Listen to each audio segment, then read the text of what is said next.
My name is Douglas Burleson. My rank was Sonar Technician 2, E5.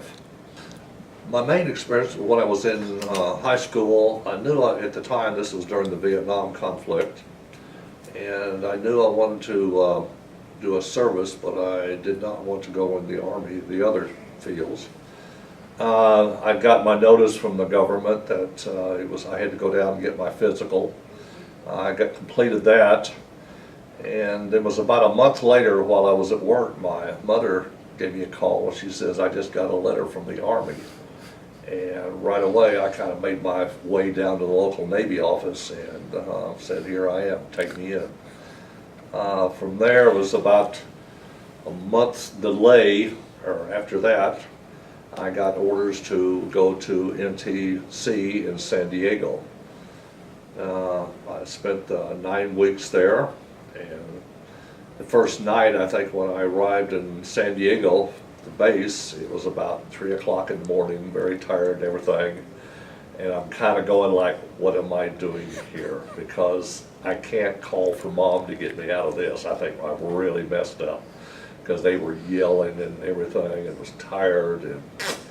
But anyway, we managed to survive that for the first 4 or 5 weeks, and the worst part of it. But then after the rest of the other 6 weeks of boot camp was pretty simple.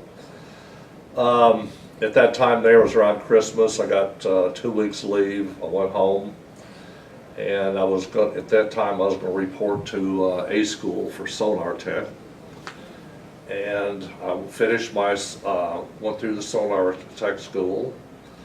And at that time there, they were putting up, I didn't have any ideas what I was going to be doing at that time, but I got a chance, was asked if I wanted to go on submarines, and I said that was exactly what I was looking for, because my father had served on subs in World War II, and originally the recruiter told me that he didn't think there'd be much chance for me to get on, but when they finally come up and said this, I'm just jumping up and down with joy, said, let me get it. So at that time there, I went to submarine school in New London, Connecticut. This has been about the later part of the 1960. I spent my time there, and I was just amazed at the stuff you get to go through and you learn. And the worst thing that was coming up, they were talking about, you know, if you failed out of submarine school, you'd be on some barge up in Iceland or something like that, so you didn't want to, lose out on that school. And my biggest fear then was having to serve on the Atlantic, because we used to go out on the boat for training, and everybody out there said it was just a beautiful day, and that was the worst. I mean, it was cold and nasty, and I knew I wanted to go back to San Diego. So when I completed school, I was 6 out of about 130 guys, so they gave me San Diego.